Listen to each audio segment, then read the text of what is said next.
Welcome back to the Freedom First podcast. This episode is sponsored by Jeffrey's Firearms Training, where shooters make shooters. For more information, contact owner Ronnie Jeffries on Instagram at Jeffrey's Firearms Training.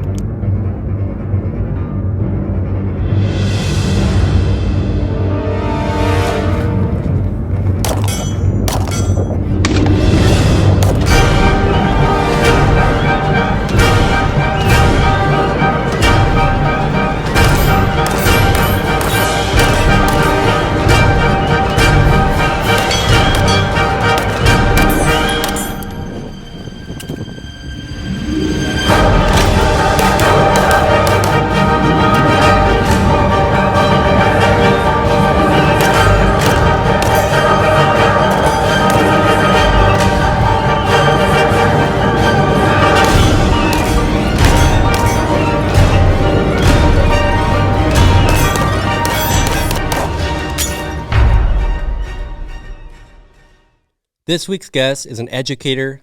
He's a head football coach. He's been teaching for over 11 years and coaching for over 17. Recently, he's been working to get youth and high school sports back playing again, noting the mental health decline for a lot of athletes. Previously, he was the head football coach for the Porterville High School Panthers, where he led them from a 2-8 record to 2 consecutive playoff appearances and a 20-14 overall record. This past year, he went back home where he was named the new head coach for the Mission Oak High School Hawks, where he had previously coached under Mark Gambini. He's coached all over the valley, including places like Merced, Tulare Western, Mount Whitney, just to name a few. We had an amazing conversations about getting kids back playing sports again, mental health, and much more.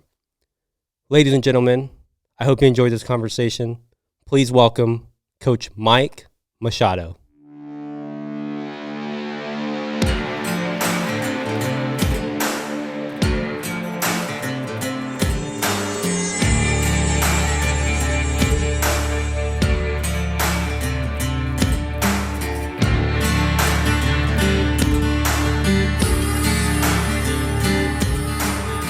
How's it going, Coach? Thanks for being on the show today. Yeah, appreciate it. Thanks for having me on. It's going to be good times. Yeah, I'm excited and get to talk about a few different issues, with kids being out of sports, out of school, and kind of get to tell your story as well.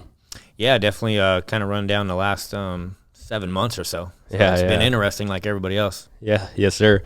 And Eric, welcome. Good morning. Yeah, excited to be here. Coach Machado, there's going to be a good topic we're talking about today, good conversation. I know you're excited about a bunch of stuff you're working on and where you're going in that angle. So we always start the Freedom First podcast off with a segment called the Freedom Minute. We're just going to get fired up and try to get some questions and answers rambled off here. Yeah, Coach Machado, I'll start off with the first question. It's going to be, what is your favorite coaching moment?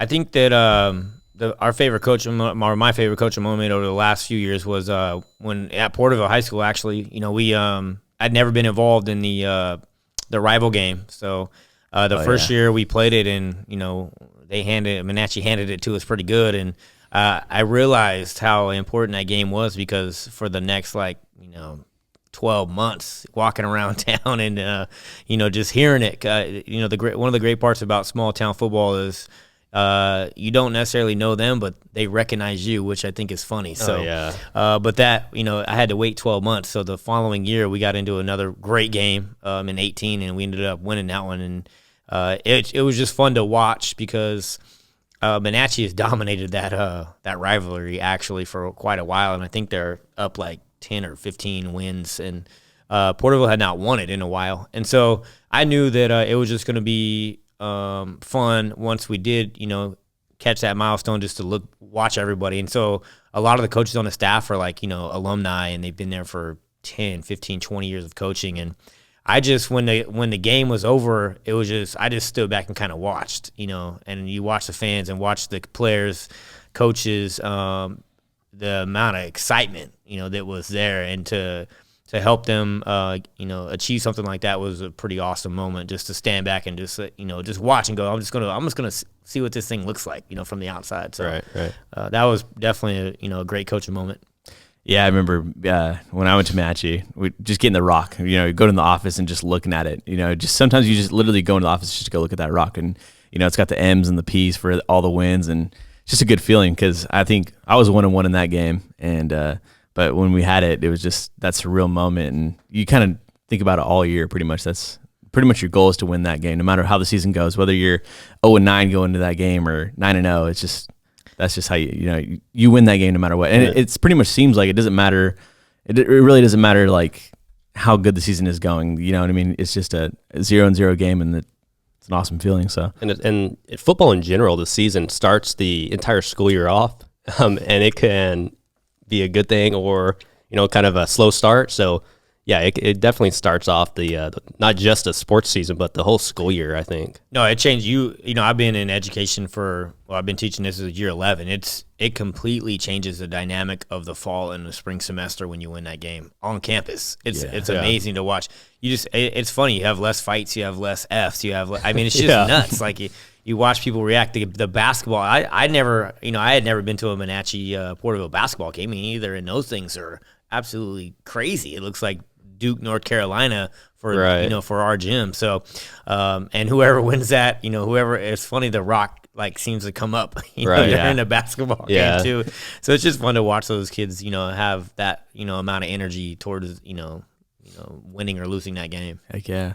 So second question, who is your favorite athlete and why? For a long time, I think, I look at guys that do it the right way for a long time, and it's, being amazing, and I don't think there's anyone better than Michael Jordan. I know Tom Brady is creeping up on that now, and I heard a story yesterday I was watching, where they were talking about Tom Brady, the center that had played for Tom Brady for a couple years in I think he said 2006, 2007, and he said that he was just a center, and so he goes, but in spring ball, training camp, Tom Brady would tell him, hey, great snap every time. And the center's like, does he really care that much about the snap? But he was just kind of talking to his level of if the snap is perfect, then it gives me a millisecond extra, and it gets us off to the right start. And so those types of guys that are just constantly trying to get better. And I think those two guys, Brady, who is not a very talented dude coming out of college and did it the right way. And then you have Michael Jordan, who was, obviously maybe, the best athlete in the last 40 years, So those two guys, man, they amaze me in different ways. One was extremely gifted physically, and the other guy I think was extremely gifted mentally. And so they got to the same place in their sport with two different talents. So. Right. So who do you think's gonna win the Super Bowl coming up tomorrow? Yeah, man, that's a big one. I think the bottom line is I think if you watch the first quarter, you're gonna know who's gonna win in probably the first three series, regardless if they score or not. I think you're going to have to really pay attention to you have to get pressure on Tom Brady with four guys, and he's proving that he will beat you in a Super Bowl every time if you blitz him. And so I think that's why the Giants beat him twice. They were able to get to him, with four-man pressure. And then what is the offensive line going to look like for the Chiefs having, three starters out? The one guy who's a doctor who's awesome said, I'm opting out to help with the COVID deal. And then the two offensive tackles that are out now. If they can't, Mahomes is a special guy, so he can create, but whatever quarterback is upright is going to win the game. There's no doubt about that, and you're going to tell based on the game plan. I would say at this point, gosh, I hate to do it, but it's just terrible to bet against Tom Brady. But I don't see how the Bucs can stay with him. They're extremely, the Chiefs are extremely athletic. Yeah, they have mismatches all over the place. So if I was gonna pick a squad, I hate to do it, but I could definitely see a replay of Tom Brady getting the ball down 1 or 2, and it's over. It's over. He's gonna get him in field goal range and get it done. But from the outside looking in, I'll probably tomorrow like everybody else going, why did I question that Tom Brady was gonna win this game? Yeah. It seems like that happens every single year. Yeah. But like you're saying though, with those mismatches, like Tyreek Hill is he's unguardable, and same thing with Travis Kelce. There's not a linebacker that can keep up with him. They have all those weapons. Yeah, athletes. Tough. It's tough. So, but whatever quarterback gets hits the least. I mean, if you move Tom off the spot, he struggles. I mean, there's no doubt about that. He's not a very athletic dude like we just talked about. So, if you move him off the spot and they can get to him with 4, I mean, they could.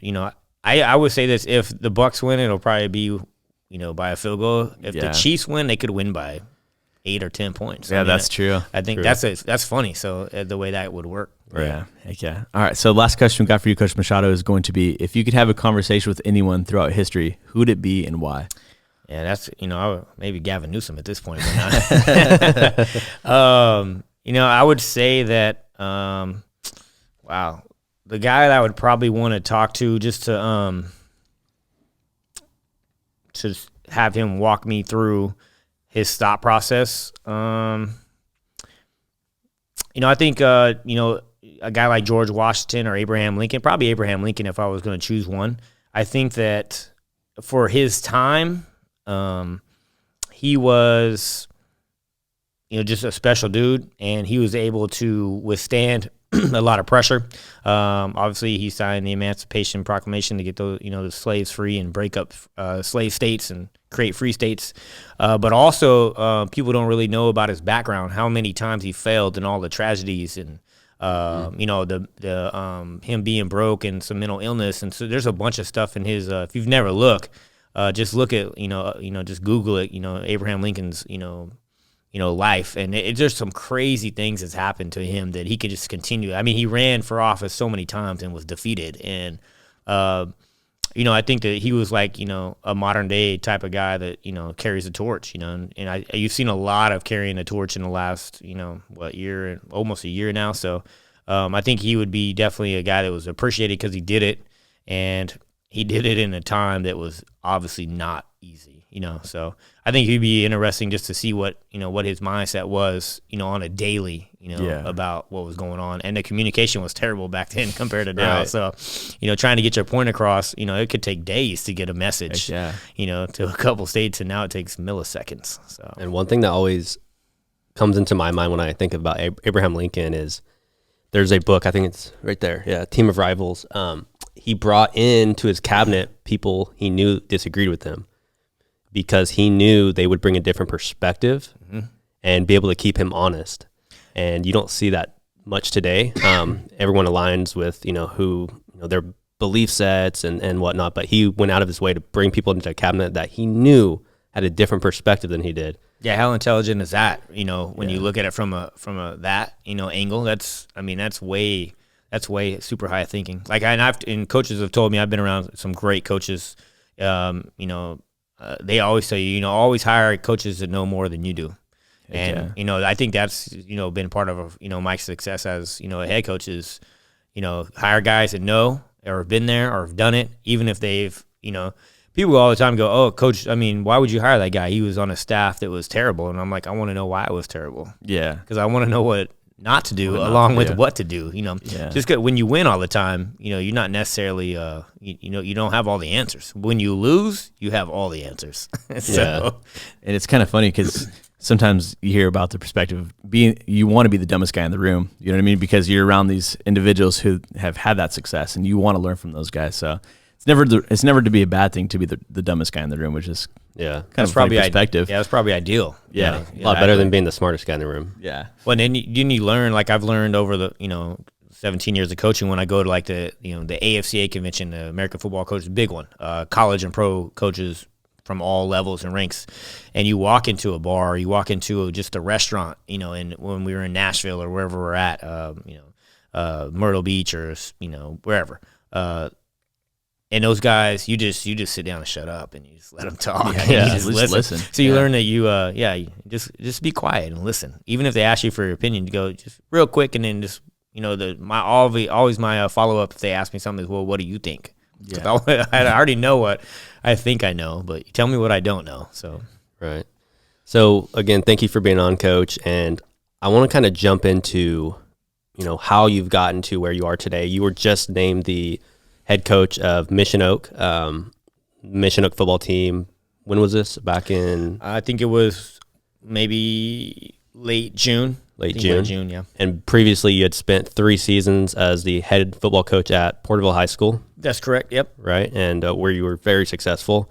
So kind of let's jump into it. Where did you start off? Did you always have that mindset of, wanting to be a coach or a leader, and kind of go back into when you were kind of coming up? Yeah, I mean, well, actually, I started playing, obviously, youth football like the majority of us do at 10 years old. Played through the Tulare ranks and through high school. I had no interest in playing quarterback. I mean, that was the farthest thing from my mind. What happened was when I was 12, we were playing an all-star game, and a couple days before we were supposed to play the game, our quarterback decided, I can't remember for whatever reason, but it's a long time ago, but not to play. And so we didn't have another quarterback. And so our coach knew that, he was like, hey, you're going to play quarterback. And I'm like, what? I play receiver, So went into that game, played it. We had a little bit of success. And from then on, I mean, I don't know how, but they were just like, oh, you play quarterback now. So high school went, that direction. College went that direction. I think that when I finished playing, I was actually done with football because of just the amount of time. And you do nothing but football. And I tell kids all the time, do you really want a scholarship to go play football? Do you really love football? Because that is all you're going to do. You're not going to have time for a job, nothing. You're going to do football, and hopefully you can finish school. I mean, because it's a balancing act in the fall, especially at the college level. So when I was done playing, I had nothing. I didn't want anything to do with football. I was done. I felt that it had ran its course. Obviously, like a lot of kids who has aspirations of playing at the pro level or whatever, I knew that wasn't going to happen. And so I finished, and in the spring I was just doing my thing, finishing college like most 22-year-olds, 23-year-old kids, and asked to help with some of the recruiting stuff. And so I helped a little bit. But still didn't really love it. I was like, this is not my thing. So, like I said, went into law enforcement. Was starting to coach a little bit. A couple guys when I got back into the area was asked, hey, what are you doing? I'm like, I'm working. They're like, you want to coach? I'm like, not really. And so they were like, well, you never know. And right. So one thing led to another, and I ended up getting married, and had my daughter. And I realized that maybe law enforcement wasn't the most ideal profession for that. And so I got out of law enforcement and went into teaching, and realized that, coaching was an area. It was funny. I think that law enforcement to teaching, it's real. It has a very, very strong connection, because I was dealing with the kids who nobody were able to break through too late as a law enforcement, as a police officer. When I got to high school and started teaching, I started to recognize those kids. And I realized that there was a lot of those kids that were involved in athletics. And so there was an opportunity there to maybe curve, that, outcome for those kids. And so I think that that's really what started to drive, coaching. And then, it took me a while to enjoy the game again, because it was such, it was no fun when I was playing at the end, because it was so demanding, and there was no future in it. And so it's very difficult sometimes to finish at that level, because you do love the game, but not at the level that they expect you to do other things, that's involved in playing. So just got into coaching, man. And I was at all over the place. I was at Mount Whitney way back in the mid 2000s, went to Tulare Western for a year, bounced back to Whitney. Then I went back to Tulare Western, a new head coach, Louis Da Silva, who coached at Menachie way back when. Okay. With nice. Coach Anderson. Anderson, yeah. And he resigned from the Western job, and I was teaching at Redwood at the time. It was the first year I was teaching, and I didn't know what I was going to do. I'm like, I don't know where I'm going to coach. I didn't get hired for the head coaching job. I wasn't ready. I mean, I thought I was, but I hadn't, right. Not even close to be ready.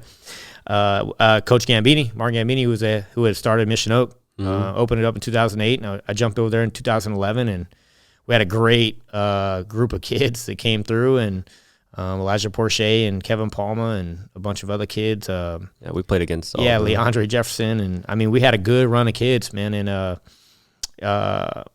you know, I was there for 3 years, and I just felt that got to the end of Mission Oak, and we lost a terrible game. We were 12-0 going into the section title game, and we lost to Bakersfield Christian 35-34, I think, on the last second play.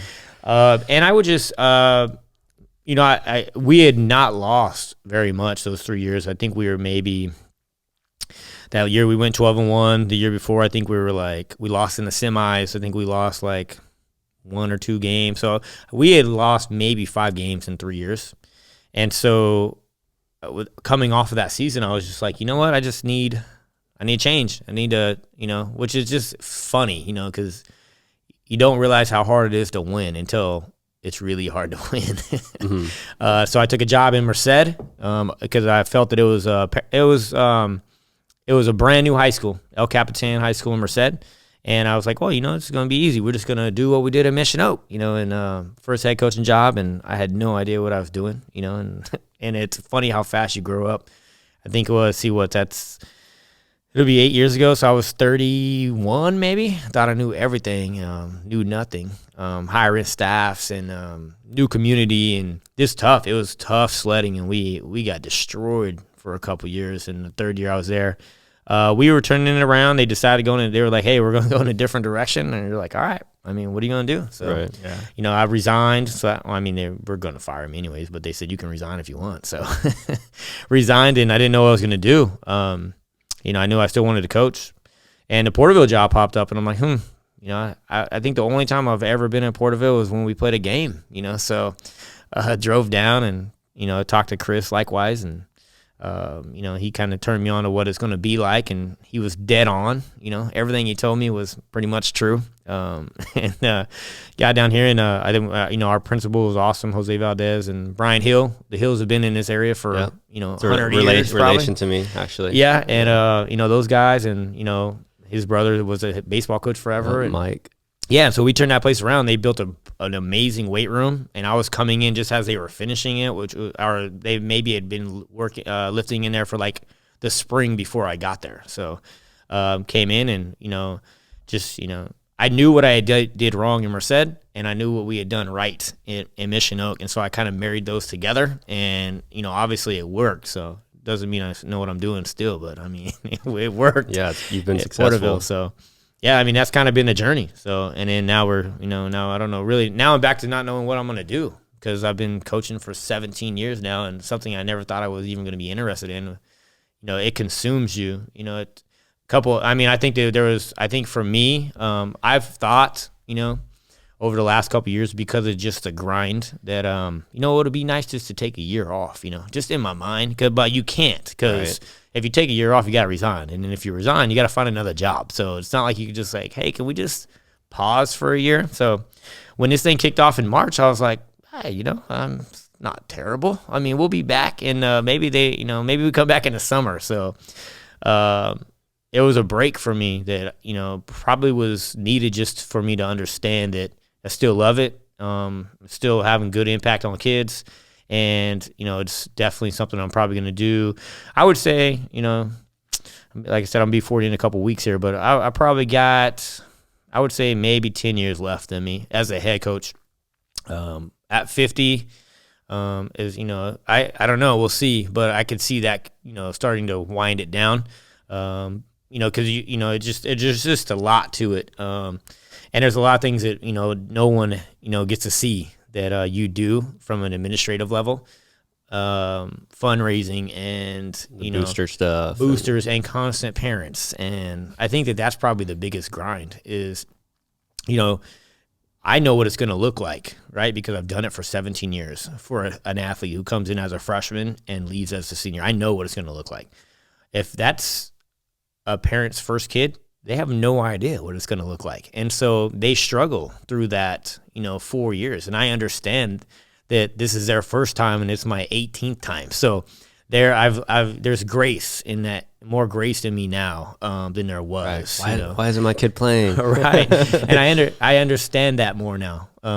Now, if it's our third or fourth kid, I'm like, let's go pick it up. Yeah. Like, you know the drill. You know, So, Yeah. so, but I think that, I mean, that's kind of where we're at now. So, you know, I spend a lot of time in Avila. I have a little, you know, hideaway place in Avila. Nice. And so I spent probably 20, 25 days a month from March to June, just teaching from, you know, because you could teach from wherever. I mean, at this point, you still can teach kind of from wherever in some places. So, and I just realized, like, you know, I'm not ready. Like, I realized, like, I'm not ready to be done. Like, this is terrible. Like, after a couple months, I'm like, we need to get back to it. Like, what are we doing? So it sounds like having this time off brought that purpose back, maybe a different drive to continue doing it. Because it sounds like before it's like, yeah, I do maybe need a year off. Kind of got a little bit of that, and so now it sounds like you do have that drive to get back and start grinding again and see what's next. I think it goes back to, you know, you don't know what you have until you lost it kind of deal. Sure, so, and so I think that was, you know, very true for me, and I think it's true for a lot of people.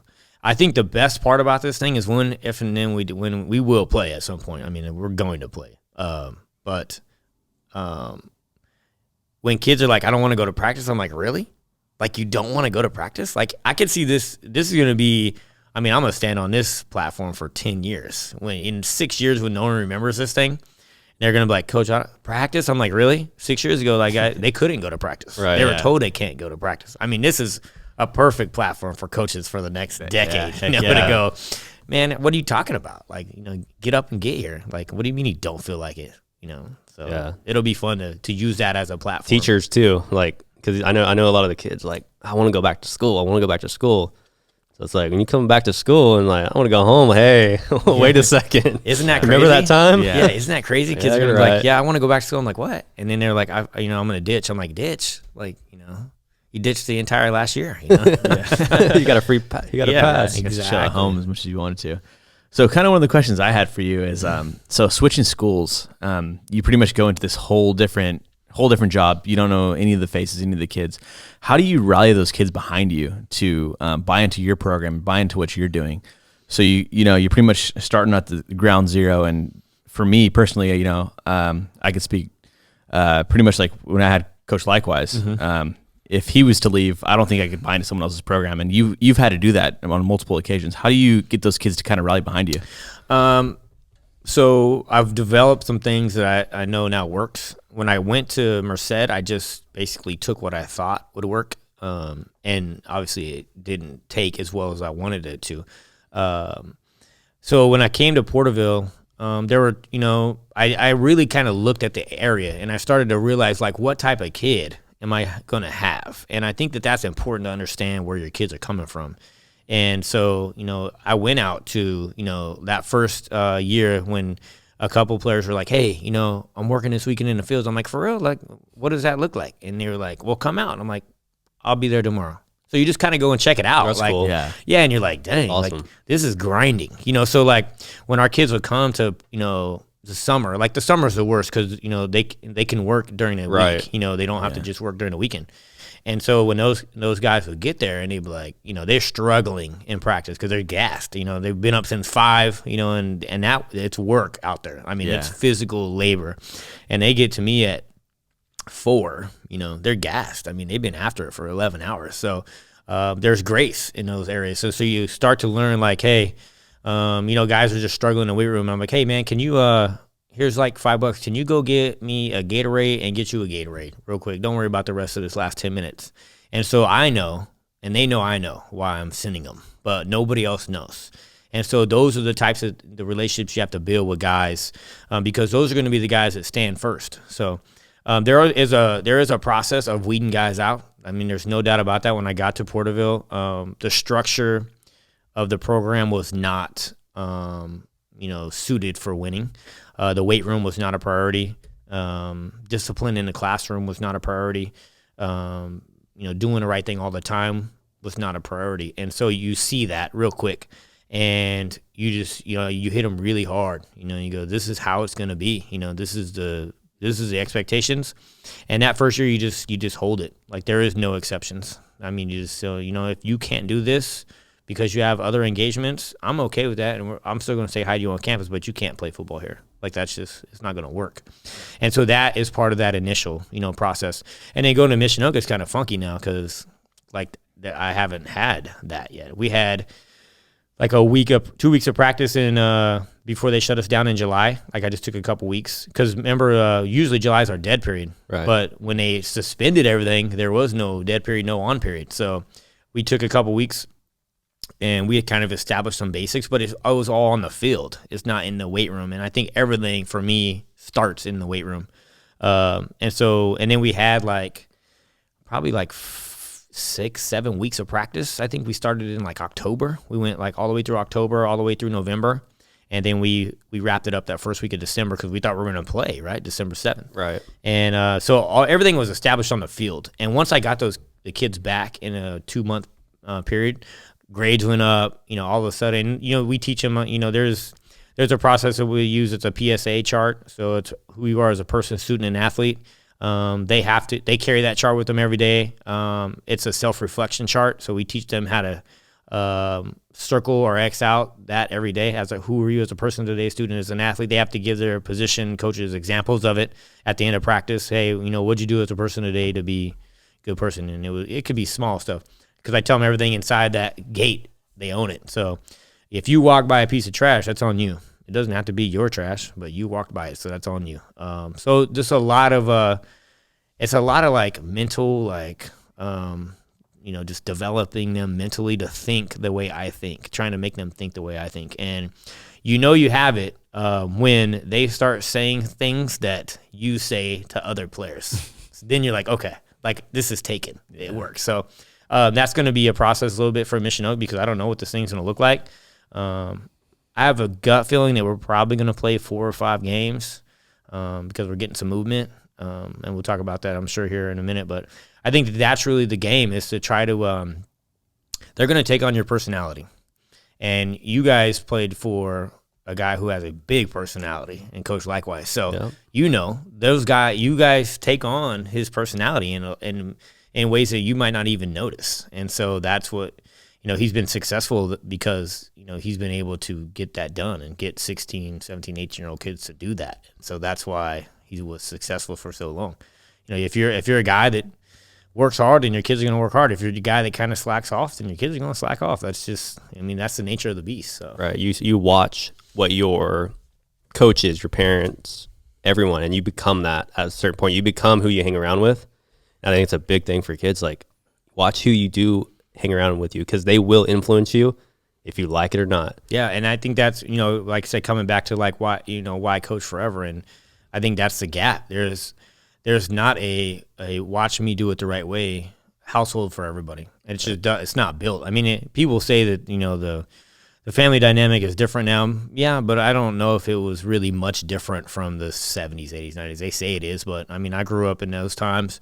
But were both my parents in the house every day? Yep. But there were probably some days where it probably would have been better to have 2 separate houses because of what's going down in there. Yeah. So, and you watch. So, like I said, you definitely some a lot of kids don't have necessarily a male figure in their life on the daily. So, you become that guy.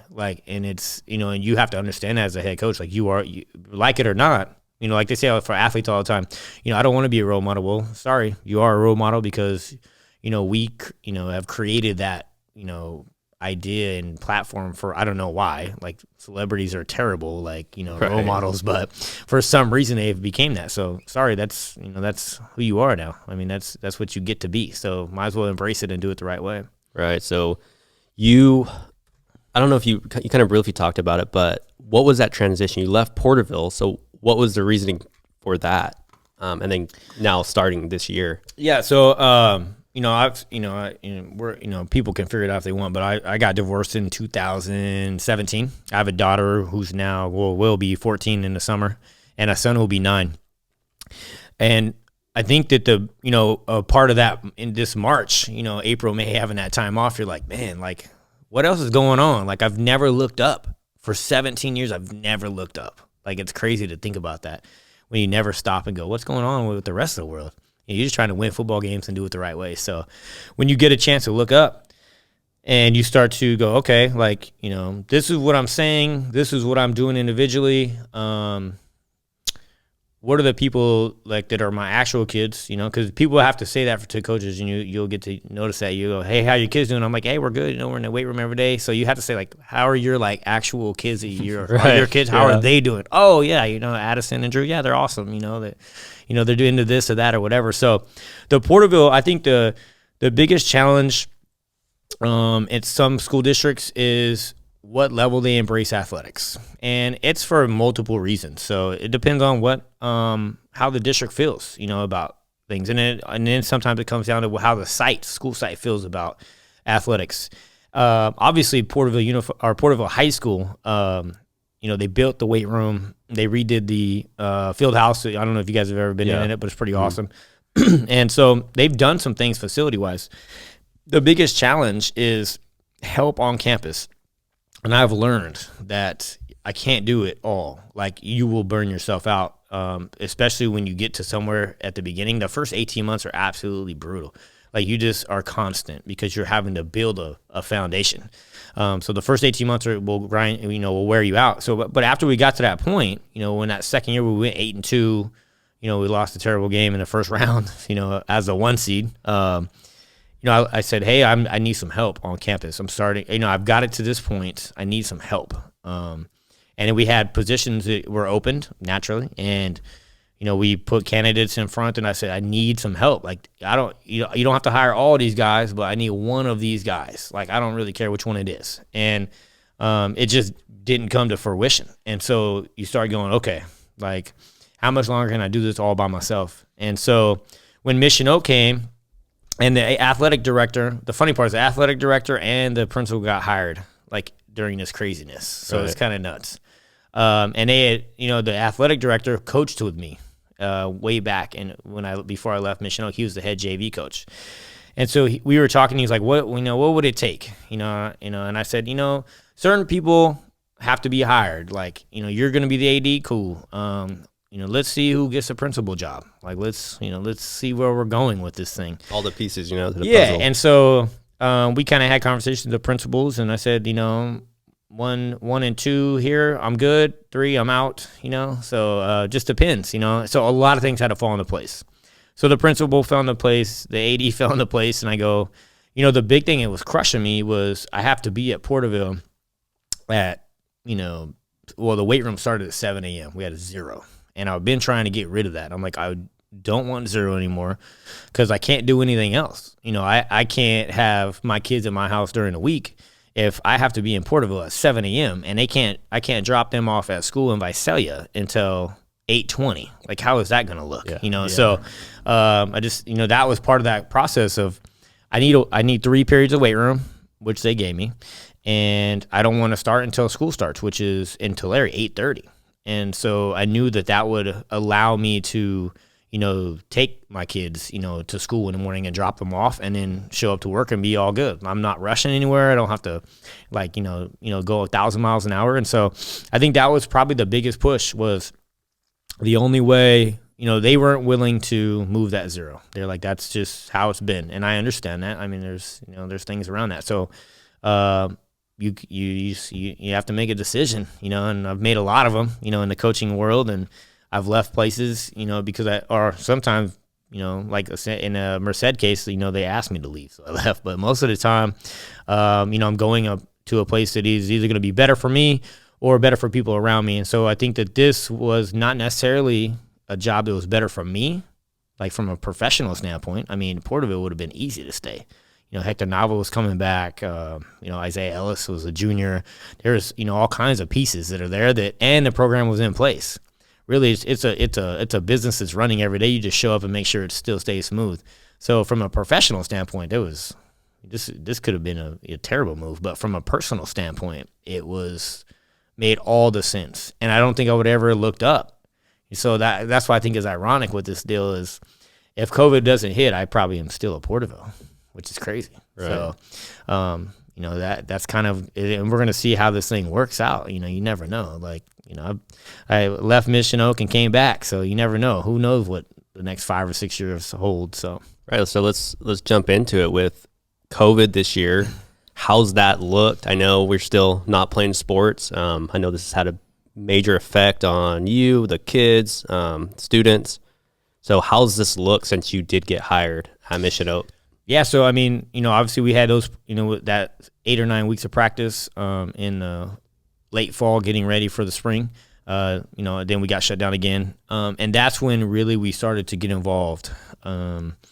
Probably like early November, we started this movement. A couple guys up in Oregon started the West Coast Coaching Alliance, and we just we knew we had to have a voice for the kids. And we didn't quite know how to go about it. And so we didn't know what that thing was going to look like when we first started. I mean, it wasn't even about football. It was about all kids, all athletes. And it caught like wildfire. And Oregon and Washington are back now. Like, they're like February 22nd, they're playing. Like, they're done. They're in. Their governors have decided, I mean, they broke rank, if we want to call it for that, for a lack of a better term. They broke rank, and after January 20th, they broke rank, and they're back. And so what we decided to do with Cali is because we just felt that it wasn't moving as fast as those two states were, and so we created the Golden State Coaches Association, and it's open to all coaches. I mean, this is not just a football thing, but it just seems like, it's funny where you know where the leaders are, on your campus. They just don't necessarily say it. So for the most part, a lot of football guys are, in the forefront because, they can command a room and they understand leadership. So we got into the Golden State Coaches Association, and that was statewide. We got some guys like Coach Gladnick involved at Torrey Pines High School. I can't remember the Sarah's head coach, his name right now. It slips in my mind. Coach Allenbaugh up at De La Salle. So we got the big hitters, and I think that was big for us because, Mike Machado in Tulare, California is not going to draw the attention that we needed because we just don't live in that market. And maybe if I was in Los Angeles, maybe it would have worked. You get the big money guy, the De La Salles and the Servite High School, all the different guys. And those guys have, they've coached, pro level guys that are still in the league. And so we knew that they had the ability to create some platforms for the kids to move them back. And so we just started collecting all this data. And when I think there were 42 states that played regular fall sports. Not necessarily when we're in school, but play fall sports. And then we collected the data. Wisconsin, Arizona, Oregon released one because they were playing just youth sports, not high school sports, but youth sports. And we started looking at these transmission numbers, and they were basically zero. The only people that I tell people, the only people that recognize the numbers are like scientists, because it's like 0.0000196, and you're like, I don't even know what that is. This was transmission on the field or on the court, whatever they were doing. Period. Yeah. So on the court, in practice, at an event, the 98% from I think it was 98%. I'd have to go back and look from the Oregon study. The Arizona study. 98% of it came from the home. But it wasn't. The funny part was, like, a kid would go home and get it because obviously, their parents were working. They would come home. They didn't even know they had it because it's asymptomatic. They would come to practice and they wouldn't transmit it, which is crazy. So they just, and I think that as you're seeing these new things come out, you have to be in a room with somebody for 15 minutes. It has to be enclosed. There's a lot of things that play into it. And so we just started looking at these numbers going, we need to do something about this. And so that Golden State Coach Association, West Coast Coaches Alliance, we started creating our own numbers. So that was what the biggest part, I think, is now we have our own numbers because we have, upwards of 1,000 coaches that, we send, like the Golden State Coaches Association, and we'll send a form out, like a Google form, and it'll have questions. Hey, how many practices you have this week? How many students were involved in your practice? How many students got COVID? How many students got COVID from their house? How many students, anybody say yes to any of the famous 5 questions right. now, was anybody have a temperature when they showed up? And so we wanted to make sure that our numbers were the same as Wisconsin, Arizona. We knew it was. I mean, let's be real, but we had to prove that, that was the case. And so we were able to do that. And once we started to release those numbers, the game has changed. And we started releasing those in let's say mid-January, and the game has started to change rapidly. And you know, for politicians, nothing happens fast. So when you start to see slow movement, process. when you start to see movement by guys, you go, okay, like they're being told by their camp that they need to address this thing, because if they don't, it will overtake them. And I think that for that to be the reason in California is frustrating. That it's to a point to where people are realizing that it could possibly stop them from being reelected before they make a move for what's best for the 3 million kids that are playing. That's frustrating. Yeah, and so it takes that for them to realize. Yeah, and at least, and that's what we keep saying, at least Oregon and Washington was like, oh, that's the numbers, and yeah, that doesn't, and then they had their own numbers like we generated, and so the governors were like, oh, if that's the case, then let's do it. So at least they had some level of intelligence to stop and just because we're data driven on the West Coast, right? That's what they say, science, data, here's the data. So is it the data or is it not the data? Now you're up against it, because your data that you're getting from all these tests, say that we're in, this rainbow tier, whatever we want to call this, color tiered. But now we have numbers that, are on the other side. So if we're saying this is what we're doing with numbers, then you have to take all numbers into account. And so they're just, they're starting to realize that, they're going to lose this battle, people are breaking ranks. So like assemblymen and congressmen, Democrat and Republican, if they're going to, try to side by, what political affiliation they have, are breaking rank. And they're saying, yeah, we should let them play. Yes, we should let them play. And so, that list is growing extremely fast, because they know. I mean, parents are voters, and aunts and uncles are voters, and grandparents are voters. And so when they are fighting for something that they know is safe and what they want, they're going to get it eventually. And so I think that's why we're getting movement with this COVID thing. But like I said, I know it's real. Like, I know people will die from it. People die from a lot of things. I would like to see more transparency in the numbers. I've talked to multiple people. I've talked to doctors in the ER, I've talked to nurses in the ER. Every nurse or ER doctor that I've talked to, the ICU thing is absolutely just not an issue. And so basically what I was told, this is Visalia, Akuya Delta. They have already deemed beds in the ICU for COVID. They have more beds.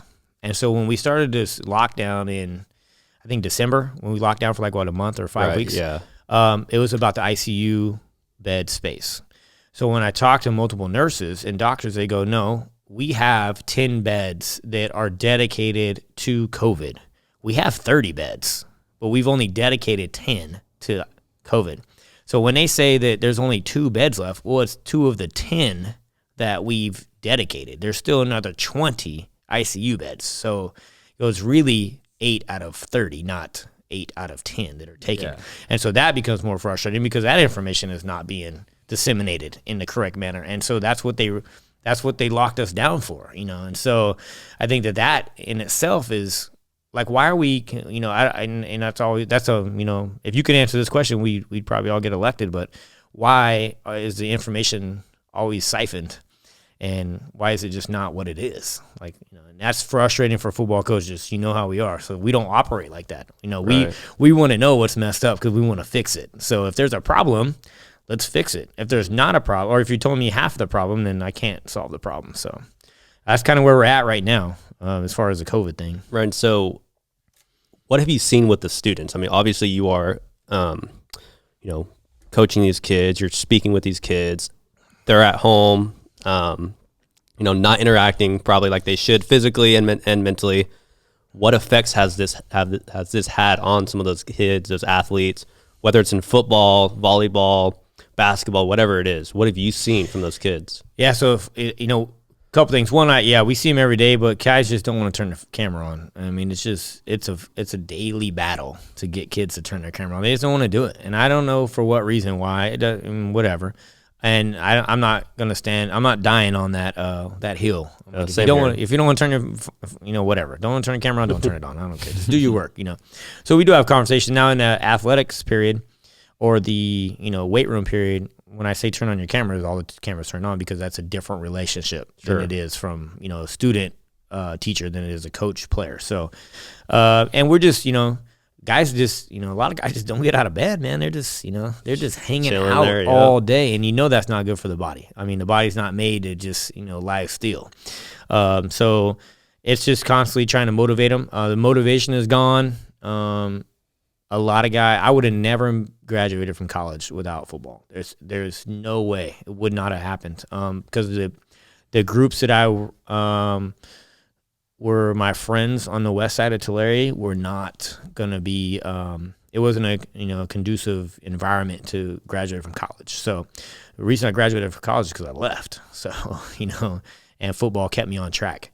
And so you see that in the kids. They're the only thing that keeps them in line is gone, then they revert back to who they are, who their friends are, what their influences are, and so that's not a good thing. So I mean, there's a big fall off in just straight mental and physical motivation. We ran numbers. I ran numbers. There are 96 schools in. See all the stupid stuff I know now. Like, there are 96 schools in the central section. Okay, so that's from Chowchilla and Los Banos down through Bakersfield and Tehachapi and a couple other areas. 58 schools have responded. I just sent out I wanted to get some local information. So I was on Fox Sports Radio a couple times. Nick Pagmeter, yeah, he's super fired up about this. If you've ever listened to him, and I was on ESPN a couple of weeks after that, just trying to continue to get information out, because there's just no platforms, besides things like this. So 58 schools, 2019, fall of 2019, fall of 2020. I sent out a form, said just, you don't have to put your school in, but you don't have to, don't put your name in. It's going to be anonymous, because I know what it feels like to be on the front now of some of this stuff that is not necessarily embraced by everybody. 58 schools collected out of 96. On average, the GPA difference from all athletes, not just football, all athletes from fall of 19 to fall of 20 is on average 1.25 GPA points lower. Wow. So a 3.0 kid is a 1.75 now on average. There is one school a little bit north of Fresno, 1.75 GPA points difference. So 3.0 is a 1.25. So it ran that. And then, and then I also asked, what are the F levels? The Fs they're from fall of 19 to fall of 20. Because we try to keep it in, relatable. 37% more Fs across the board for athletes, which is that's an crazy. Absurd number. And so we're like, what are we going to do with this information? And there are a lot of groups. Like, I understand now, like how I knew, but now I understand like how strong organizations can be that are try to push their agenda. And I think the first time we ever seen it was Michael Vick with the PETA thing. I mean, I had no idea how strong that organization was until they sent Mike Vick to jail for like 5 years for fighting dogs. Now, I'm not, whatever. If you're for or against fighting dogs, it doesn't really matter to me. But my point is, like, I never understood how strong like those types of organizations are, like politically, and they can push an agenda in such a hurry. So, there's been a lot of school districts and, superintendents say, hey, is this information credible? Where are you getting this from? Who's supplying this to you? And I'm like, why does that matter? And so, I mean, just from the academic perspective, the kids are getting crushed. They're just, like I said, the grades and, like I said, superintendents have asked, and, we're keeping that information confidential, just to protect the people who, the teachers and coaches who've, provided it. And I mean, they're real numbers, and the school districts don't want to hear it, and they don't want to put it out there because they know that parents only know about their kids. So, but they know that parents are struggling, but they don't know to what level. And people get isolated in this. So like, with parents, you get isolated and you go, oh, well, let me just think about my kid right now because they need me to think about them right now. And so when, like I said, it's that same idea of when you pick your head up, what is really going on with everybody as a whole.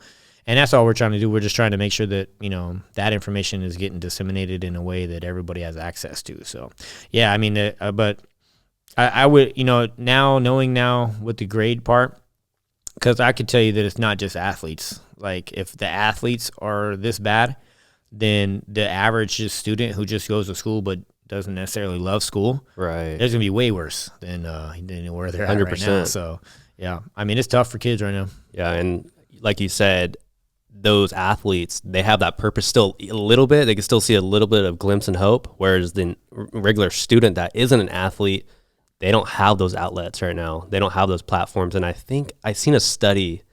It was in Clark County in Las Vegas.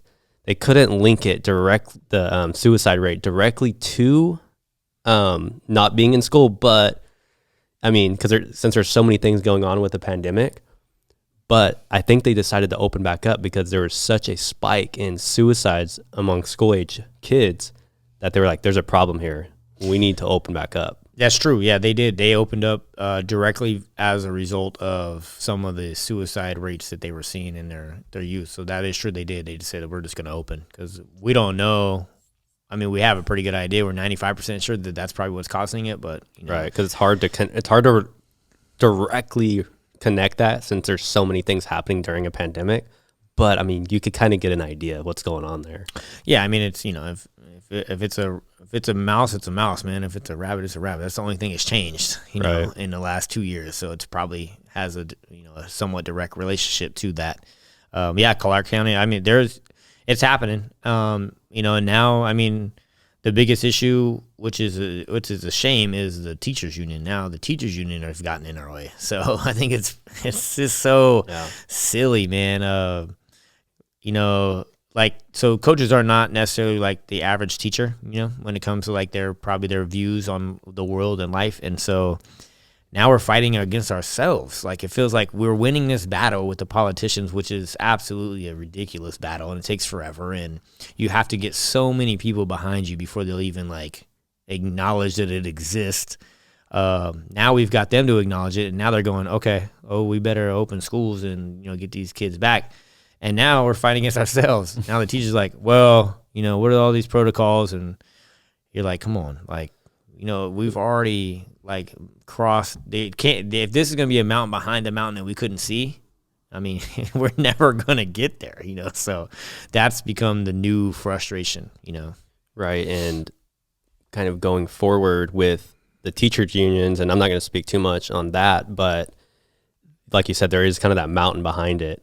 And are we doing this for ourselves or for the kids? Yeah, I think at the end of the day, I think that there's I can understand, like say as a coach, you're always going to be like, okay, what is the real issue, right?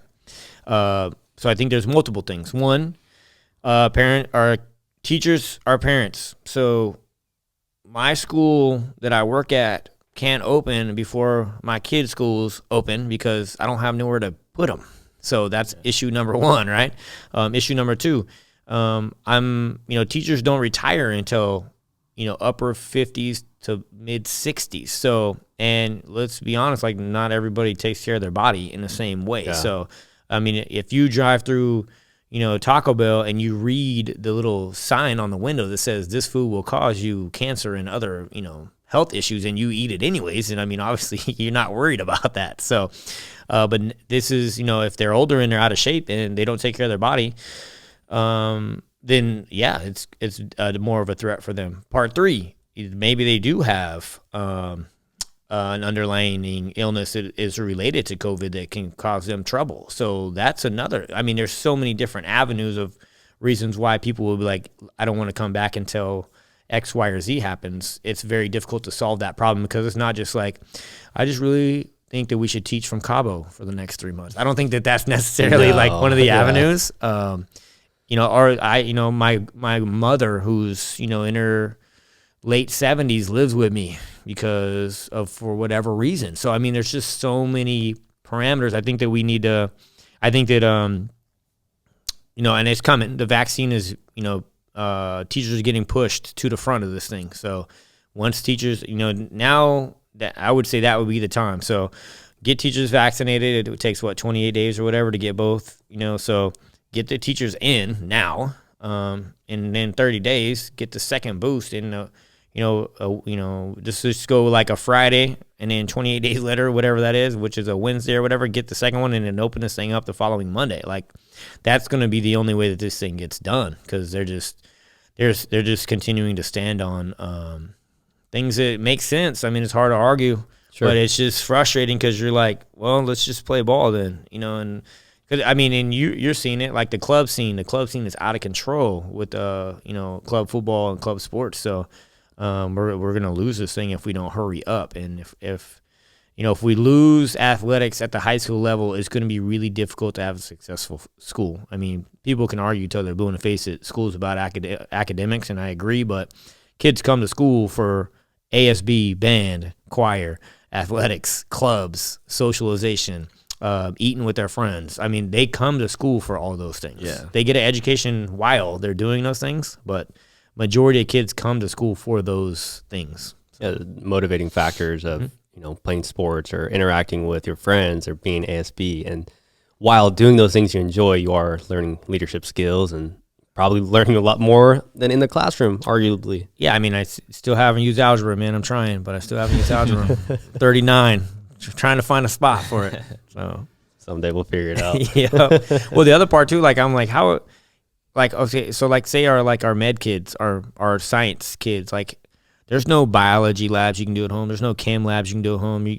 I mean, physics maybe, because you can, some basic physics, but those are the things that are so hands-on. So those kids, if they're a junior this is their senior year, and they need to take physics, and they need to understand physics because they're going to Davis or, some medical school that's, upper level, UC, they're going to be behind when they get there. Like they're not going to have had that opportunity to, have those labs. So there's a lot of things you can't recreate at the house. History, maybe. English, probably. Math, tough, but you could do it. Science, how do you do science? How do you do art? How do you do those things? I mean, there's just a lot of things that I don't think are being, really looked at from that perspective. Yeah, right. So what are some of the things that parents can do, some of the things that we can do to push this issue, push it out? How do we put pressure on these politicians? How do we help out with what's going on? Yeah, so our latest deal is making sure that all assemblymen and all congressmen, because there's so many of them in the state of California, so the House of Reps are signing on to let them play California. So if the easiest way to get to these guys is through their emails, phones. We've given out Gavin Newsom's direct phone line to his office. And we just we make sure that he gets at least 1,500 calls a day. And they leave messages, even if it's, hey, Mr. Newsom, how you doing? I hope you're having a great day. My kid goes to Torrey Pines High School in San Diego, and he would really love to play athletics this year. Thank you for your time. I mean, this simple stuff to just continue to let them know that we're here. We had a couple weekends ago, we had the big rallies across the state, let them play rallies. Those will continue to, be pushed. And so I think it's just really local. Like, just you got to push the local assemblymen, and the school board's a big one. Like, the school board has to be on board to come back. They go to those school board meetings. The open school board meetings. They're all zoomed up now. Get on those things. And then all the school board members have emails. I mean, they just drowned CIF. We've drowned the CIF. CIF they jumped on quick. Like in December, when they bumped this thing to January, they came out and said, we want to play. We're doing everything we can to play. We're with you, you guys. We're for you, because not a lot of people know this, but the things you uncover is crazy. So every high school in California, there's like 7,000 high schools, like 7,038 high schools around-ish, counting the private schools. Every high school writes a check on average of $1,000 a year annually to CIF for them to be the governing body of sports. Jeez. So when you're talking about, millions of dollars for them to be our voice, not the state's voice. And so we made that clear early that you should be our voice. We pay you to have a seat at the table. Yeah. So CIF is on board, but yeah, just continue to push the local guys, because the bigger that list grows, the more that those people that are, the last man standing, they'll start to fall, and say, hey, if this is what we want to do. And we're not saying everybody has to do it. We just say, we should have the option. If your son or daughter doesn't, you're like this, I'm not comfortable with them playing, then by all means, they don't have to play. But if, they should definitely have the option, just like everything else in the United States, you usually have the option, so that's the goal, is to, continue to ask these powers that be for the option to play. So yeah, because I know some schools, Clovis, Kingsburg, they had started their club teams. Yeah, Kingsburg's playing. I think they're week 5 or 6 now. They're in Chino Hills down there. Have you seen that? Yeah, it's a Chino Hills. They have a whole league, and the next league is going to kick off March 1. So I mean, it's coming. Like, if people will play, like, they're gonna find a way. I don't know how many emails or like Twitter DM messages I get just saying, "Hey, coach," because I tell people, "Hey, let me know where your guys are going." I mean, people are driving every Friday for like a 5 or 6 game basketball, baseball, softball, volleyball tournament in Arizona or Nevada or Oregon. People are like, one of the guys, Utah, like they're going. One of the guys that's been helping with this, the head coach at Reedley High School, football coach. He flies his daughter all the way to Texas, because Texas is playing. They have a water polo travel team, and she's a junior right now, but they knew that they had to get tape. So he's flying to Texas to play in this water polo club team, so she can have tape. For college is crazy. So yeah, I know. I don't know Jack Amaral. He's he runs the water polo club team in Exeter, and they get kids all around the valley, and they have been flying to Texas to play in these tournaments to get the girls playing and get them film and tape. And yeah, one of my buddies did. He runs a nonprofit up in Merced. I met him when I was in Merced. It's called Swag. It's Students with Aspiring Goals. You got that right, so he doesn't crush me. But he has family is in Texas, and his daughter was a senior basketball player, really good basketball player. So when this thing all, like, when he realized that there were not going to be basketball in Cali, which was like September, October, he opted her out of the school, enrolled her at a school in Texas, and she's going to school in Texas and living with her, like her grandma, her mom's mom. So she just out there just, going to school and playing. So it's hard to watch other, 47 other states, playing. It's down to us, Hawaii and Alaska, I believe. It's it. Really.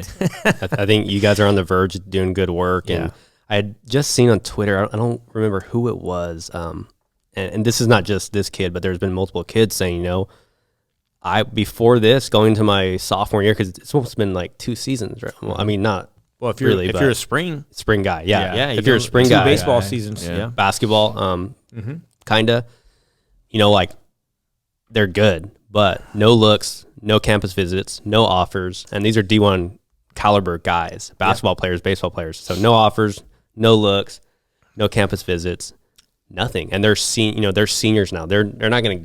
Maybe they could go to a JUCO. But it's like frustrating. I seen that one. I think it was it yesterday or the day before. That kid releases like 0 offers, 0 games, it went kind of big. And he was, it blew up. So that's the type of stuff. Like, I think kids are realizing that we can't be their voice by ourselves, and they need to speak when if they feel like they need to say something. And I didn't think there was anything wrong with that. I think that it was the truth, and people don't want to hear it, and that's why people were upset about it. But their retweets and like the level that it grew to so fast, Fox News picked them up, put them on. It was pretty awesome to watch people rally behind a kid who was just voicing his opinion because he felt that what was happening to him was unfair, and that's what the United States is about, having that opportunity to say those things.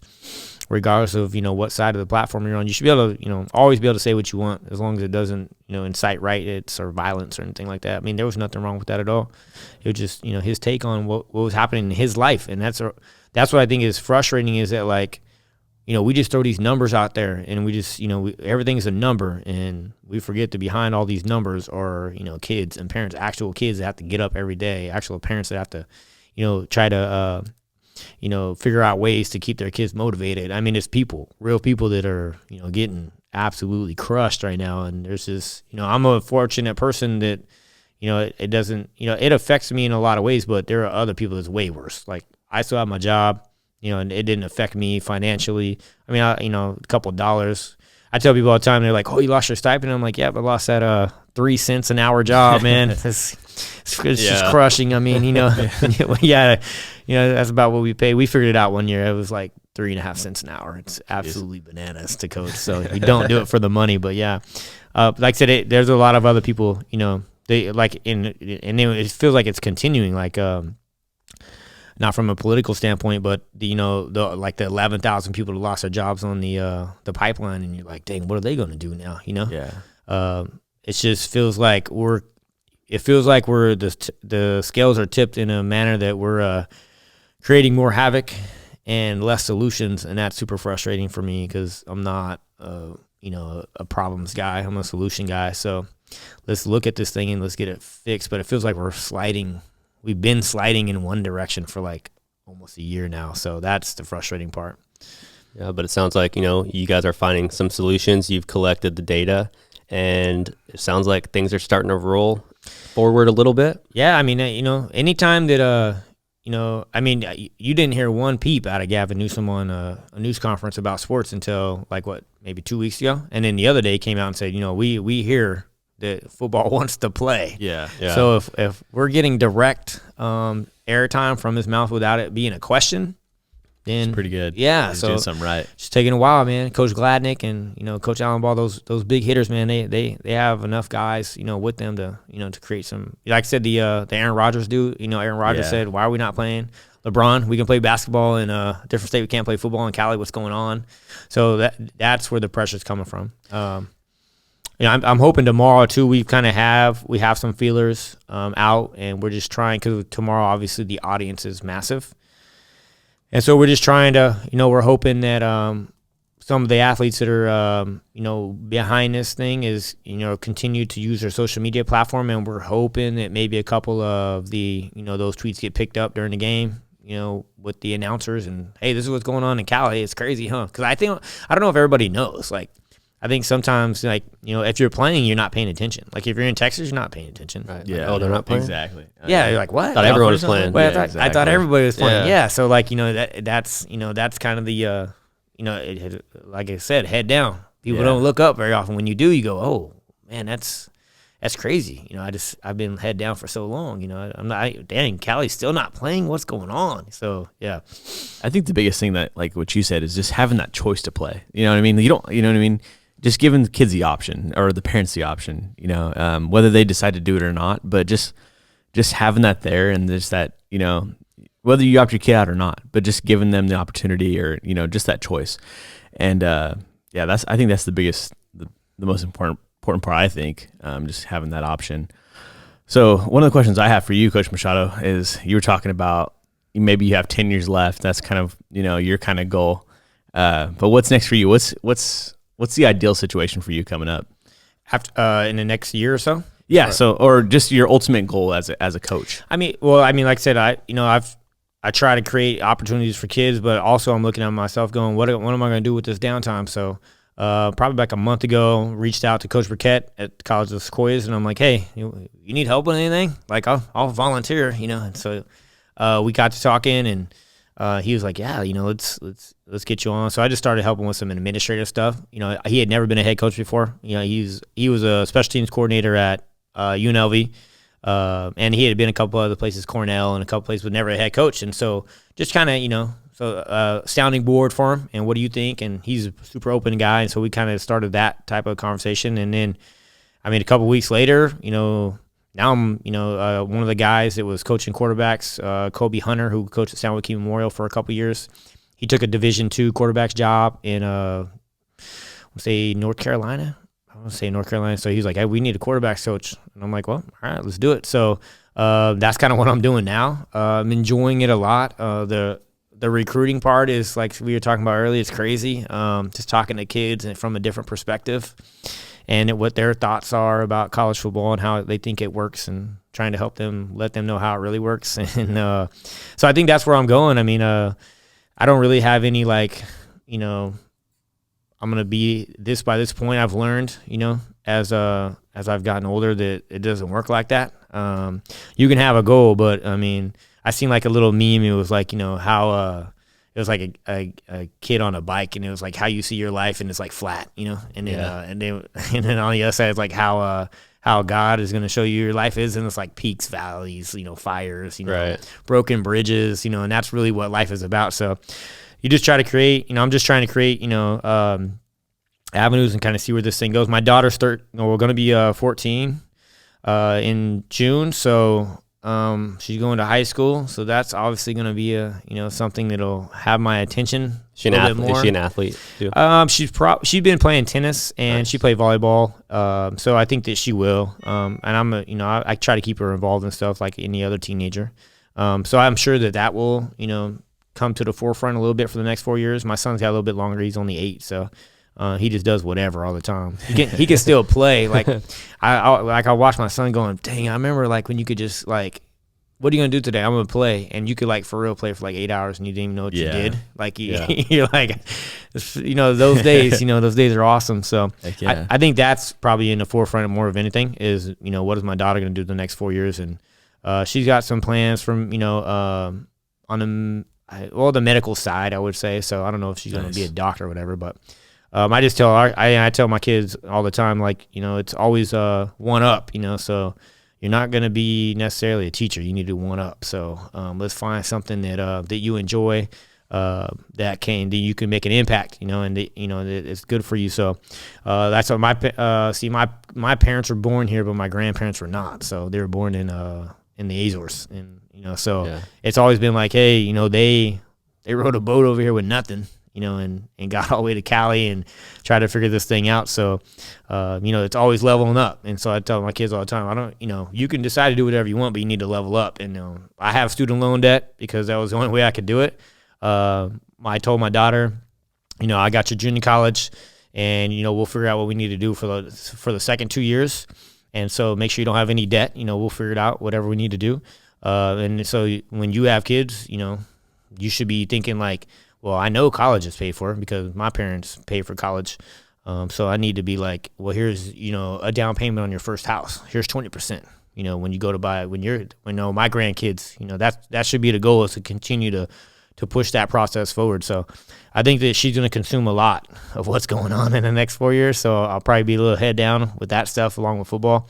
But at 50, I think, you know, like I said, my son is 8, so I'll be wrapping this direct parenting stuff up around 49, 50, 51. So, you know, I'm a beach guy, so I could see that, you know, I don't necessarily even have to live in the United States. You know, I've been down to Costa Rica, and I like Costa Rica a lot. And, it's one of our, you know, republics basically, or territories. So, you know, we have, you know, they have a lot of the same protections and amenities of a lot of small countries. So like Costa Rica, going to check it out. And, you know, it's cheap to live down there. And, you know, they say, you know, teachers, you know, you got to work till 62. That's not going to be me. I'm not working till 62. We've been talking about too, yeah, man. If I can't, I'm not going to teach till I'm 60. Yeah, I'm trying to find an exit plan in the early 50s. So, yeah.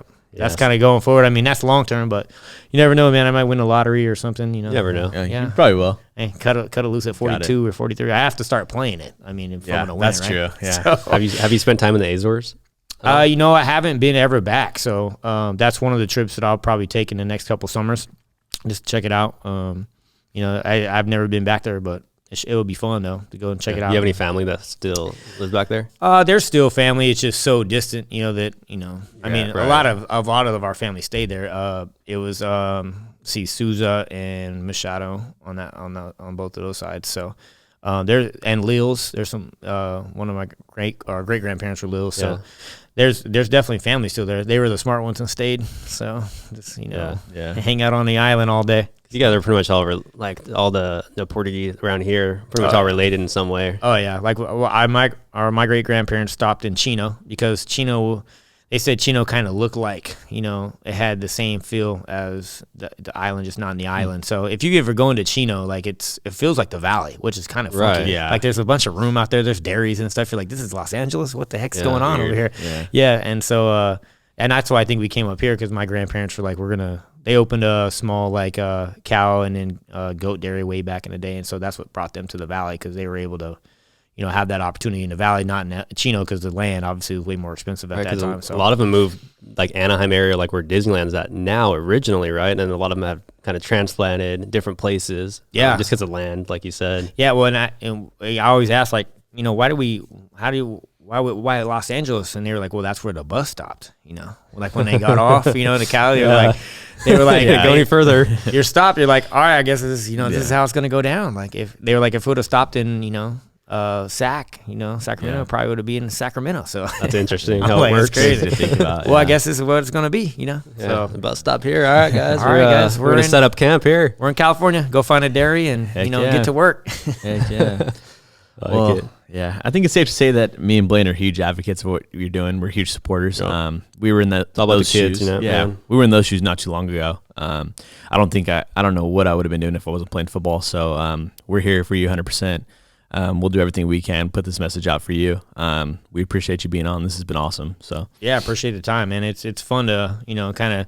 I haven't really actually sat down and thought about from March to now. Like, and go, okay, what has happened over the last? It's just been, because it's constant. Like, just what can we do today to push this thing closer and closer? So. And you were talking about how you're a solution person, and as soon as there's a problem, you've been working on it this whole time, which is pretty awesome to think about. You know what I mean? If there's a problem in front of you, you just got to fix it, and you got to find a way to just keep pushing forward, and that's what you've been doing. So that's cool. Well, it's easy too. I mean, if you have a job and your job hasn't been affected, it could be real easy just to sit back and like, well, when this thing is over, it's over. I mean, of course. I mean, I could have sat at the beach in Avila for the last, 10 months. On Zoom. On Zoom, and come home on a weekends or whatever, and so, I mean, I could have easily done that, but that's just, after a couple of weeks, I was like, all right, this is silly. Get the bug going again. Yeah, like this is silly. What does this flatten a curve mean? And man, there is a big difference between CNN and Fox. I never noticed. You know? It's the same event going on. Yeah, I'm like, wait, what's this all about? It's like, wait, these, I just found out there's only 7 people own all of the media. Really? There's only 7 people in the United States that control the entire all media outlets. Think about that. That's for a minute. Yeah. Like, so 7 people control the message for 330 million people. Yeah. I think we kind of see something in you, though. I was thinking about it. There's something in football coaches. There's that grittiness. You know what I mean? I see, like, and Coach likewise, I see it in you. It's like just that fire. You could see it in your eyes, and it's pretty cool to think about. And like I said, working on that solution, and it's awesome. They better hurry up and bring football back, because if they let football coaches much longer be involved in this political process, it's going to. We're going to say, you know what? Maybe we'll just take this thing over too. Then. I mean, if this is what's really going on, this is absurd. So they better hurry up and just. The football coaches are going to start taking over. That's what I'm saying. If they don't pull the trigger on some of this stuff, we're gonna get so involved. But we're just gonna be like, you know what? I mean, obviously you can't do the job. We can do it now. So we don't even need you anymore. It's probably for self-preservation. They should probably let us play. Pretty quickly. Yeah, definitely. So we're taking this shit over now. Yeah, it could easily happen. All right, so to start wrapping this up here, we have a little segment called the Freedom Fighter of the Week. This is someone who's been influential, had a huge impact on your career, your life. You could be a mentor, a parent. Sure. Who's been, I guess, the most impactful person, most influential in your life? Oh, that's good. That's a great question. I would say that 2 people. One, both of my grandparents or my grandfathers were very work multiple jobs, never stop, no excuses type of people. Learned a lot from them just in the way they went about their daily. Obviously they were barely high school educated. They figured out the way to, find out a way to get it done. And a lot of things that I take from them. One was, my mom's grandfather, he said, if you, we say, I'm going to pay somebody to mow my lawn, or I'm going to pay somebody to do X, Y, or Z. And he was like, if you can't if it's going to take, you're going to pay somebody to do a job for 2 hours and it's going to cost you $200. If you can't make $200 doing something else or more in that amount of time than do it yourself. And so I've learned like those types of small things to pick it up. So they basically said like if you can't make more than what you're going to pay that dude in the same amount of time, then do it yourself, man. Don't be lazy, get after it. So I think those guys were super influential growing up because it was just constant. Like I say, hey, I want to go to a football camp. Back in the day, they would be like $500 for a week at the time. I went on to one in Orange County at Cal Lutheran actually, and they said, well, you can mow my lawn like every week, and it would be like, $10. And I'm like, man, I'll be mowing lawns for a year, So, and they were like, hey, well, and I'm like, well, it would be like March. And I'm like, hey, this camp's in like 2 months. And they're like, well, we'll pay, but you owe until like November. And I'm like, dang, all right. So I owe you. Yeah, those thoughts, and then obviously my high school football coach was big, Tyrone Watley. And when all this thing happened, I think that, football is a crazy cool melting pot because everybody from whatever race or religion is, it's the best melting pot on the planet. I don't think there's any better. Nothing else in the world works like football works. Like, white kids, African-American kids, Hispanic kids, rich kids, poor kids, socially homeless kids, kids have been adopted. Like there is just no like, it's from everywhere. Yeah. And my head football coach, who's Tyrone Wiley, who's played in the NFL for a couple years, way back in the 70s, I think, for the Raiders, African American head coach, and he was just very like no nonsense. And I learned that that's kind of what this thing is going to look like moving forward. And that was a big part of what obviously it wasn't a political thing, but I felt that when I left Porterville. At the time, there was only, Coach Pickett at Hoover, and the head coach at Edison, McDonald, at the time. Now it's, I can't remember his name. Played in the NFL for a little while too. But there was only 3 African-American coaches in the central section. 96 schools, and I'm like, well, something needs to change here. And so when I left, that was a message through the Sun Gazette, through the Visalia Times, like, I think Keith Thompson is definitely a person who deserves a job, regardless of, race, religion, or creed.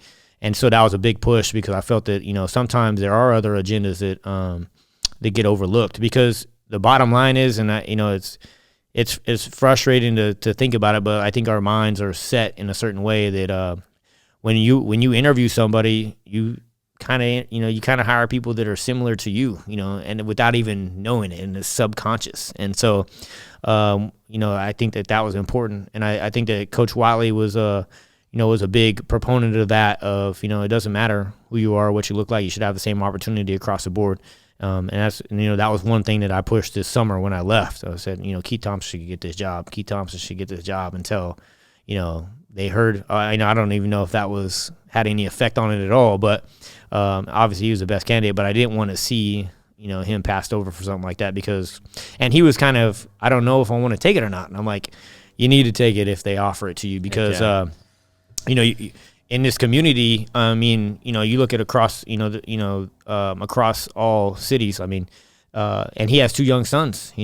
And I was like, if you're not taking it for yourself, take it for your sons because they need to see that, Dad can do anything he wants to do too. And so I was glad he took that job. And, Coach Wiley had a big influence on those types of things. And my grandfathers were very, hard-nosed and no nonsense. So those people probably have the most effect on what I do on a daily basis. It's just with my thought processes. Awesome. I coached with Keith back in Wenatchee. That was 2014, 15, something like that. And I also, played for Keith, so he coached us for a little bit too. Yeah. So I played for him and coached with him. So great guy. How many guys in the city of Porterville play Division I football, like Montana? Yeah. That's what I'm saying. So if a guy like that is in the crosshairs of a football job, like why not? I remember being in middle school and when he was at Montana and he put that hit on I think it was in the division, on the championship game maybe, was it? Yeah. Something like that, but it was... I think it was against Appalachian State. Number 1 play. I remember that was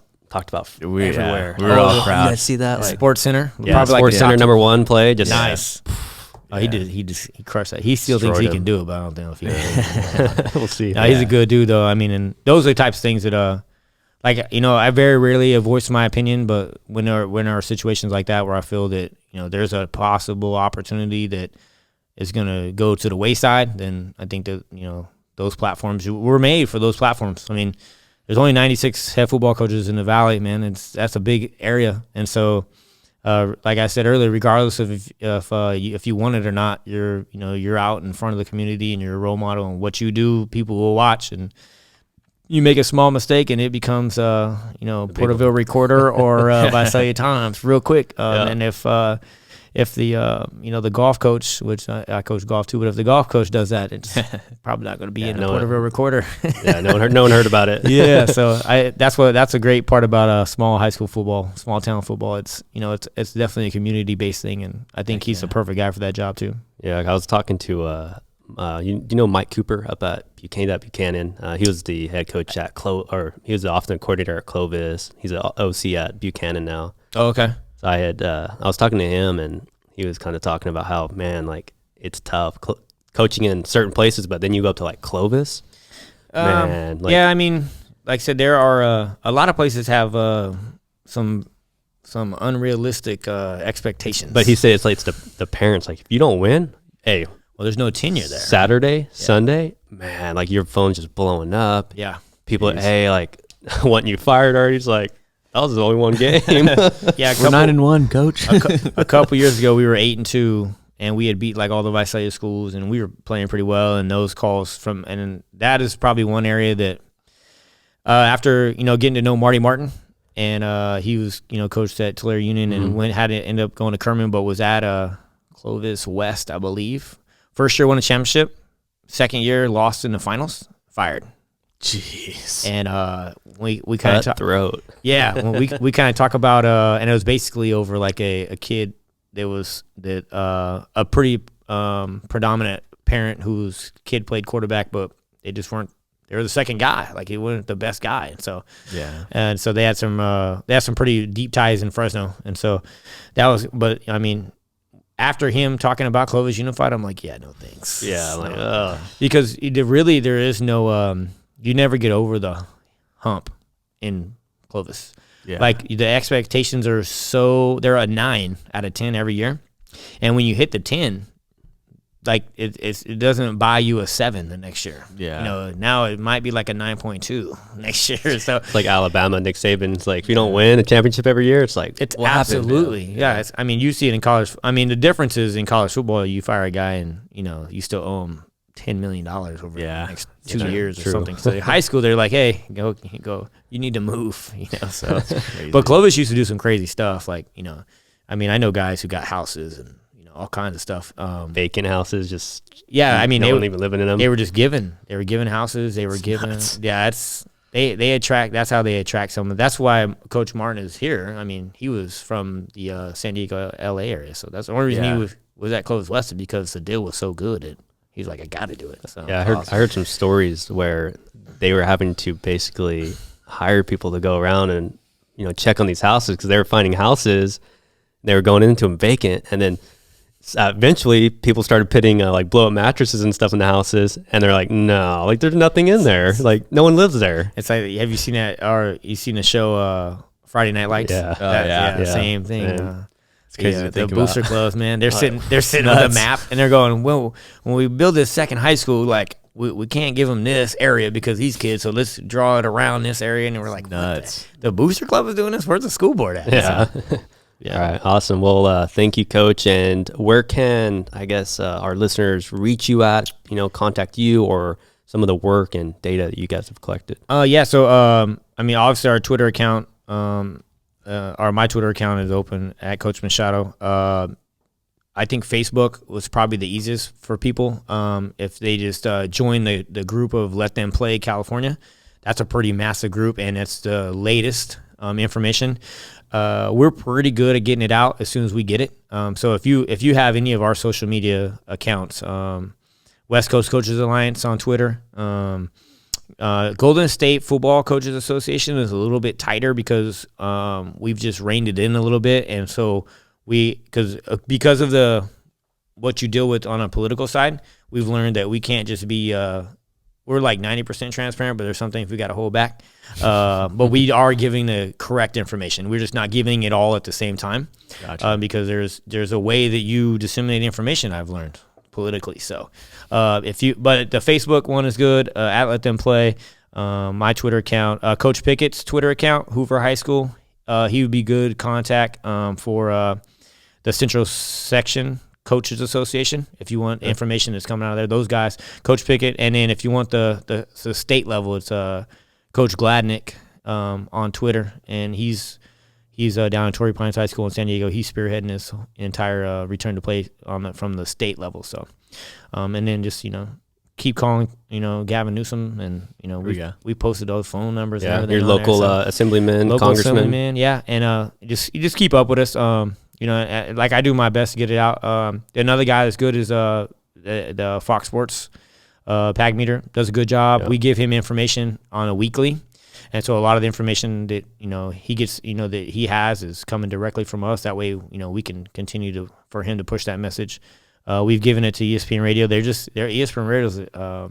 They're interesting. They're not as open as transparent. Fox Sports. Yeah. So I've learned those things too. It's crazy. Yeah. It's crazy what you learn when you really get into the nuts and bolts of what's going on. So I've learned a ton. I still want nothing to do with politics. It does not entertain me. It feels like, it feels like? It feels like I might get crushed for this. I usually get crushed for stuff I say, but it feels like the Real Housewives of like Orange County or something. Yeah. Like a drama. Oh, yeah. Like Oh, it feels like sure. Always. it's like a really bad reality TV show. That's what politics feel like. It's terrible with no with no end in sight, and the agenda changes on a daily based on what they need to drive. So it's nuts. Yeah. It's nuts. Makes no sense. They would never survive as a coach. They would get fired within weeks. If they got the job, they would get before the fired. season started. They're get fired in summer ball. They're terrible. They don't even know what they're saying on a daily basis. So fake. It's so hilarious. It's a bad drama. That's what it is. It's a bad reality TV show, man. It's crazy. I'll make sure to put all those links and all those handles and everything in the link to this podcast. It'll be on YouTube, Spotify, Apple Podcasts, Google Podcasts, iHeartRadio, and everything else. So you guys got all that. It looks like you guys got all that nailed down pretty good. So we're trying awesome. to. We're trying to. Well, thanks, Coach, for being on, Machado, and we look forward to it. Yeah, this is awesome. Getting it out. Thank you, Coach. Yeah, Yeah, appreciate you guys. it. Thank you for listening to this episode. We appreciate you and your support of the show. Please like and subscribe to our YouTube channel and leave feedback on Apple Podcasts.